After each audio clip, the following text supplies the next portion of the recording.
경기가 워낙 어렵다 보니까는요, 급하게 팔아야 할 부동산들이 너무도 많이 늘어나고 있습니다. 하지만 이 부동산이라는 것이 워낙 덩치가 크기 때문에 쉽게 매매가 되지 않는 것이 또한 사실인데요. 이런 분들에게 반가운 소식이 있습니다. 바로 제가 지금 나와 있는 곳인데요. 대구 시내 부동산을 신속하게 처분할 수 있는 민간 부동산 경매장 소식입니다. 지금까지 국내에서 이루어진 부동산 경매는 모두 법원 경매였습니다. 법원 경매가 채권과 채무 관계에 따라 공공기관에서 이루어지는 공경매라면 민간 경매는 민간업체가 일반 매물을 모아 파는 경쟁 입찰 방식입니다. 대구에서는 지난 6일 민간 경매장이 문을 열었는데요. 11일과 18일 두 번에 걸쳐 경매를 실시했습니다. 민간 부동산 경매장은 부동산을 아직은 공개되지 않은 상황에서 매수자는 매수자대로 또 매도자는 매도자대로 조금 어떻게 손해보는 그런 느낌이 있었거든요. 그래서 그 공개된 어떤 정보를 제공함으로 인해서 사는 사람도 투명하게 파는 사람도 투명한 또 그런 상황에서 살 수 있도록 만드는 그런 제도가 이제 민간 경매장 제도라고 생각을 합니다. 경매 방식은 비교적 간단합니다. 매도자, 즉 부동산을 팔기 원하는 사람이 물건을 경매업체에 등록하면 업체에서 현장을 답사하고 감정평가, 권리 분석 등 매도자와 협의를 거쳐 최저 가격을 정한 후 일간신문에 매각 공고를 냅니다.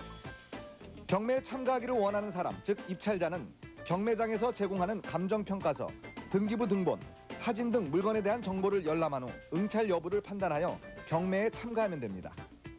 경매는 법원 경매와 같은 공개 입찰로 입찰자가 사고자 하는 물건에 대해 입찰표와 보증금을 입찰함에 넣으면 되는데요. 입찰자 중 최고 금액을 제시한 사람에게 낙찰됩니다. 유찰이 되면 매도자의 동의를 얻어 가격의 10% 정도를 낮춰 재입찰을 하게 됩니다. 지금의 물건을 내놓으시는 분들보다 사실은 구입하시려는 분들이 한 60% 정도 됩니다. 왜냐하면 다른 부동산에 가면은 또 가격이 그렇게 만만치 않으니까 경매장에는 그래도 좀 싼 가격의 부동산이 나오지 않았겠느냐 싶어서 사러 오시는 분들이 상당히 많습니다. 민간 경매장에 오시려면은 입찰을 하시려고 하면은 도장, 주민등록번이나 주민등록증하고 그다음에 입찰 보증금 이렇게 세 가지만 가져오시면 됩니다. 일단 경매장에서 낙찰이 되게 되면은요, 경매장의 주선으로 매입자, 매도자가 만나서 계약을 체결하게 되는데요. 지금까지의 법원 경매에서는 워낙 관계가 복잡하게 얽혀 있기 때문에 물건을 직접 보지 못할 뿐만이 아니라 실질적으로 매입 대금을 지급하고도 실질적인 취득을 못하는 경우가 많다고 하는데, 그렇다면 민간 부동산 경매장에서는 과연 어떻게 처리가 되는지 알아봅니다. 민간 경매장에서 낙찰이 되시면은 매도자를 불러서 계약을 체결하게 됩니다. 그렇게 되면 이제 임대 보증금이라든지 전세 사시는 분들과 다시 재계약을 체결하게 되고요. 중도금까지도 이제 다 처리해드리고 잔금이 되면은 실질적으로 명도가 될 수 있도록 등기 완료까지 저희들이 책임을 지고 있습니다.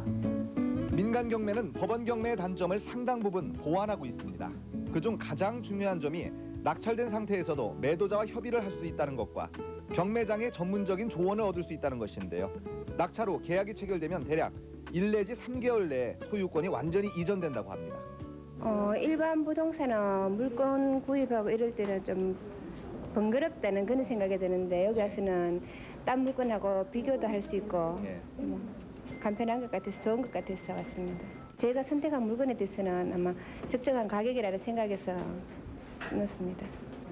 일반 서민들이 주택을 구입하는 데 걸리는 시간은 보통 10여 년 정도라고 합니다. 한 10여 년 동안 고생을 해서 모은 부동산을 내다 팔 때의 마음은 얼마나 안타깝겠습니까? 하지만 기왕에 내다 팔 부동산이라면요, 제값받고 신속하고 안전하게 팔 수 있어야 하지 않겠습니까? 민간 부동산 경매 제도를 통해서 부동산 경매의 안정성과 투명성이 확보될 수 있게 되기를 기대해 보겠습니다. TV알림방이었습니다.